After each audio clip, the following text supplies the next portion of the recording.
Bienvenidos. Hoy vamos a meternos de lleno en una transformación brutal.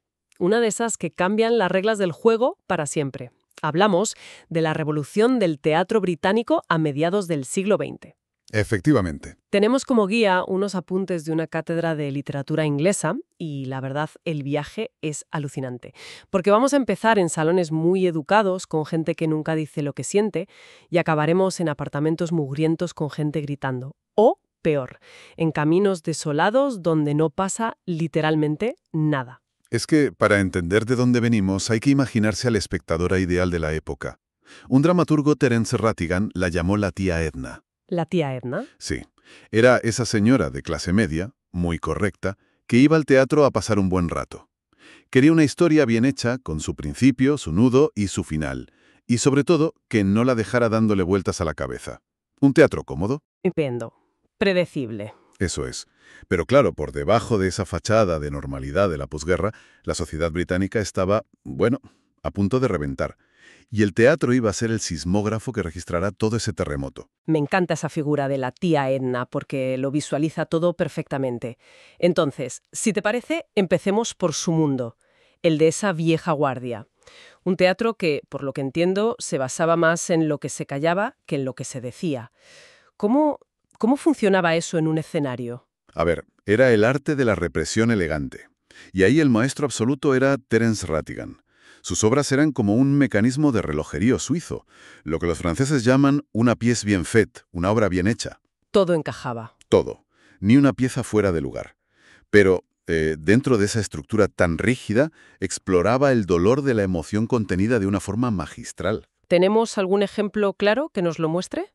El protagonista es un profesor de clásicas, Andrew Crocker Harris, un hombre tan estricto, tan amargado, que sus alumnos le tienen un apodo terrible.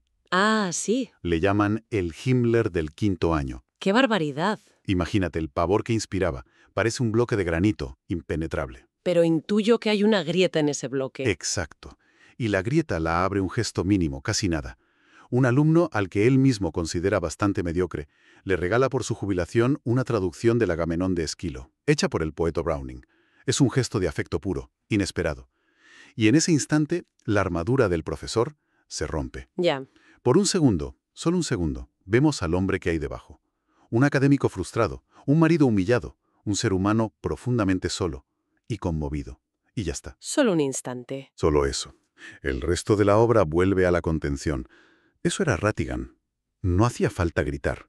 Bastaba un susurro en el momento justo para revelar un abismo de dolor. ¡Qué potente!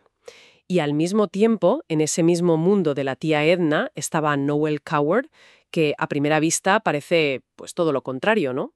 Si Rattigan es la emoción reprimida, Coward es champán, es ingenio. Es una pregunta clave esa, porque parecía puro escapismo, pero Coward era increíblemente subversivo bajo esa capa de frivolidad. Sus personajes son glamurosos, cínicos, amorales, y sobre todo defienden su derecho a vivir según sus propias reglas, al margen de la sociedad. Y supongo que lo hacía con tanta elegancia que la tía Edna ni se daba cuenta de la bomba que le estaban colando. Exactamente. El mejor ejemplo es Still Life, la obrita que luego inspiró la película Breve Encuentro. La historia es la de un hombre y una mujer, ambos casados, que se enamoran en la cafetería de una estación. Parece un melodrama. Sí, muy convencional. Pero el mensaje de fondo es radical. Defiende la legitimidad de esa pasión. Hay un momento en que le dice que su amor es algo que deben mantener límpido e intocado, puro, al margen de la mediocridad de sus vidas. Es una defensa total del individuo y su búsqueda de la felicidad frente a las convenciones. O sea que tanto el dramático Rattigan como el ingenioso Coward estaban a su manera señalando las fisuras del sistema, ¿no? Pero lo hacían desde dentro, ¿no? Con un lenguaje que el público aún podía digerir. Estaban preparando el terreno, casi sin quererlo, para lo que iba a venir después. ¿Qué fue? Una demolición. No fue una transición suave. Fue una explosión. Y tiene fecha. 1956. Vale, llegamos al año feo. ¿Qué pasa en 1956 para que todo salte por los aires? Pues pasa que una nueva generación, que había estado acumulando rabia y frustración, por fin encuentra un altavoz. A ver, para entenderlo hay que volver a 1944, a una ley de educación que, por primera vez, abrió las puertas de la universidad a miles de jóvenes de la clase trabajadora. Claro. Y esto creó una generación de gente muy formada, pero que se sentía fuera de lugar en todas partes. Totalmente. Eran outsiders. Ya no pertenecían al mundo obrero de sus padres, pero el establishment cultural, con sus acentos pijos y sus clubes de Londres, tampoco los aceptaba. Se sentían unos impostores. Exacto. Llenos de resentimiento hacia un sistema que los había educado para luego cerrarles la puerta en las narices. Y toda esa furia encontró su vehículo en una obra, Recordando con ira, de John Osborne. Uf, después de tantos salones educados y emociones contenidas, una obra como Recordando con ira debió de ser como una bomba en el patio de butacas. ¿Qué fue lo que resultó tan chocante?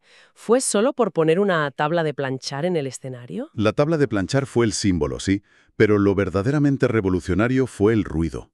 El ruido de la rabia. El protagonista, Jimmy Porter, no se reprime como el profesor de Rattigan.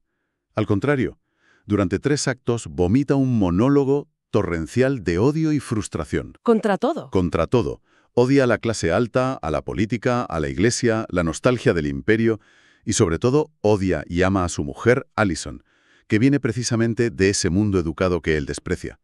No hay sutileza, es un chorro de bilis verbal. Y sin embargo, entre tanto grito, en las notas se menciona algo que parece muy tierno, un juego infantil de osos y ardillas. ¿Qué papel jugaba eso ahí? Era su refugio. En medio de las peleas más salvajes, de pronto se llamaban oso y ardilla, y hablaban con vocecitas. La propia Allison lo explica. Era una forma de escapar del dolor de seguir siendo seres humanos. Qué brutal. Se convertían en animalitos de peluche para poder quererse sin la complejidad y el dolor de las palabras. Muestra la terrible vulnerabilidad que se escondía debajo de tanta ira. La ira de Osborne es muy potente, pero había otro autor clave en este movimiento, Arnold Wesker, que se centró en algo quizá más profundo. No era tanto la rabia, sino la incapacidad de expresarla, ¿verdad? La lucha por encontrar las palabras. Totalmente. Wesker decía que la verdadera pobreza no era la económica, sino la lingüística. Su obra cumbre sobre esto es Raíces, Roots. La protagonista, Beatty, es una chica de campo que vuelve a casa después de vivir en Londres con su novio, Ronnie, un intelectual de izquierdas. Y es como si viniera de otro planeta. Es que durante 2 actos y medio, Bertie es un loro. No tiene ni una sola idea propia. Se limita a repetir palabra por palabra las opiniones de Ronnie sobre arte, política, música. Y su familia, claro, no entiende nada de lo que dice. Nada. El choque es tremendo. Ella intenta explicarle su nuevo mundo, pero solo tiene las palabras de otro. El drama es su falta de voz. Y el clímax, es uno de los más emocionantes del teatro del siglo XX. Bertie recibe una carta de Ronnie. Toda la familia está reunida, esperando que anuncie la boda. Pero no. Pero la carta dice que él la deja, precisamente porque la considera una causa perdida, sin ideas propias. Qué momento tan devastador. Lo parece. Todos esperan que se hunda, que llore, pero en ese instante de abandono total, algo hace clic en su cabeza. Empieza a hablar, a conectar las ideas que repetía de Ronnie con su propia vida, con la frustración de su familia, y de repente se da cuenta de lo que está pasando y grita, eufórica, «¡Lo estoy haciendo! ¡Estoy hablando!». ¡Guau! Es el nacimiento de una conciencia, la conquista del lenguaje como herramienta para pensar por una misma. Es fascinante. Por un lado tienes a Wesker luchando por el poder de la palabra, por dar voz a quien no la tiene, y es increíble pensar que exactamente en el mismo momento estaba surgiendo otra revolución teatral que partía de la idea contraria, de que las palabras ya no sirven para nada, que el lenguaje es una trampa. Menudo choque de trenes. Fue un choque frontal, sí. Mientras los jóvenes iracundos ponían la realidad social en primer plano, desde el continente llegaba una corriente mucho más filosófica, más existencial, el teatro del absurdo. Y su profeta era un irlandés que escribía en francés, Samuel Beckett. Y Beckett ya no quería reformar el teatro. Quería demolerlo. Con él desaparece el argumento, la psicología de los personajes, la lógica, todo. Lo que nos lleva, inevitablemente, a Esperando a Godot. 2 tipos al lado de un árbol esperando a alguien que nunca va a llegar. Exacto. Es la imagen perfecta de la condición humana en un universo que se percibe como absurdo, sin un plan divino, sin un sentido claro. Vladimir y Estragón están atrapados. Y para matar el tiempo hablan, pero su lenguaje es circular, se repite, no lleva a ninguna parte. Claro, porque no hay ningún sitio a donde ir. Precisamente. Beckett pone en escena el gran vacío que ha dejado la muerte de Dios. Me imagino el latigazo mental para el público de la época. Un martes veías una comedia de Noel Coward y el jueves te encontrabas con Esto, dos vagamundos hablando de rábanos y del suicidio. El desconcierto tuvo que ser monumental. Total. Y bajo esa aparente simpleza, Beckett estaba tratando temas filosóficos de un calado enorme. El sufrimiento como la esencia de estar vivo, la idea de que nuestro yo es algo fragmentado, que no recordamos qué hicimos ayer, la lucha constante entre la mente y un cuerpo que se degrada. Es una herencia directa del dualismo de Descartes, ¿no? Directa. Y para expresar todo eso, buscaba lo contrario a Osborne. Si Osborne era un torrente de palabras, Beckett buscaba una literatura de la despalabra, un minimalismo extremo, decir lo máximo con lo mínimo. Vale. Tenemos estas dos bombas que estallan a la vez a mediados de los 50. Por un lado, el realismo social, crudo, político, el drama del fregadero de la cocina, y por otro, el absurdo, filosófico, minimalista, que dinamita la propia idea de contar una historia. Parecen dos universos paralelos. ¿Llegan a tocarse en algún punto? Se tocan y se fusionan. Y la figura que sirve de puente perfecto entre esos dos mundos es Harold Pinter. Pinter es un genio porque coge la angustia existencial y el sinsentido de Beckett, pero en lugar de situarlos en un camino desierto, los mete en un salón cualquiera de una casa británica. Ah, claro. De repente, la amenaza ya no es un dios ausente. Es el silencio que se produce en medio de una conversación. ¿Y eso cómo funciona? ¿Cómo se crea una amenaza a partir de la cotidianidad? A ver, Pinter convierte el lenguaje de todos los días en un arma. Las pausas, las repeticiones, las evasivas, las preguntas que no se contestan, todo crea una atmósfera de tensión insoportable. La comedia de la amenaza. Exacto. Te estás riendo de un diálogo absurdo y al mismo tiempo estás aterrorizado porque sientes que algo terrible está a punto de pasar, aunque no sepas qué es. En una obra de Pinter, una pregunta tan inocente como ¿quieres una taza de té? Puede sonar como una sentencia de muerte. El absurdo se vuelve doméstico. Entiendo.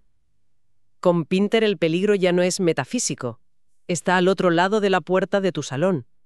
Así que, recapitulando, estas dos revoluciones, la social y la existencial, no solo convivieron, sino que acabaron mezclándose. Y esa mezcla es la que define todo el gran teatro británico que vino después.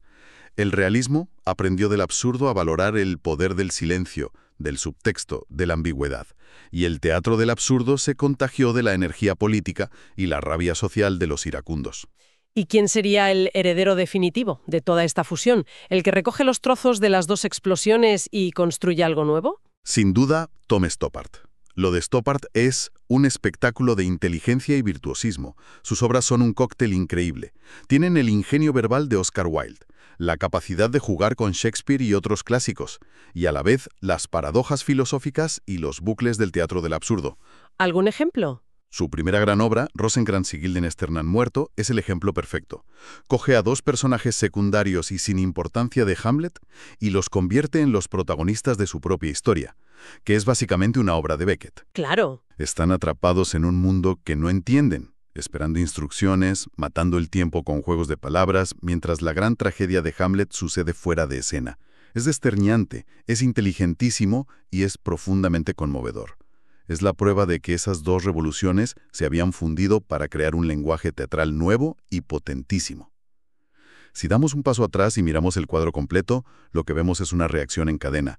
El teatro de la tía Edna, el de Rattigan y Coward, con su elegancia y su represión, respondió a una necesidad de orden de una sociedad que acababa de salir de una guerra mundial. Era un intento de no mirar directamente el abismo. Un teatro del silencio, en cierto modo. El silencio sobre el trauma, sobre el cambio de clases, sobre la pérdida del imperio. Y el teatro de la furia y el absurdo fue la respuesta inevitable a ese silencio. Fue el grito.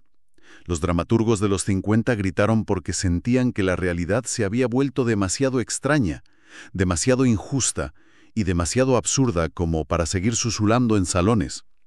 Pusieron en escena la rabia de los que no tenían voz y el sinsentido de un mundo que había perdido el rumbo. Aquel teatro fue la voz de su tiempo, la respuesta a sus ansiedades, lo que inevitablemente nos lleva a pensar en el ahora. Si aquellas obras rompieron los silencios de su época, la pregunta que queda flotando es, ¿cuáles son los silencios de la nuestra? Si un Osborne o una Beckett escribieran hoy, ¿contra qué gritarían? ¿Qué absurdos de nuestro mundo, aparentemente tan ruidoso e hiperconectado, pondrían sobre un escenario para que por fin los viéramos con claridad?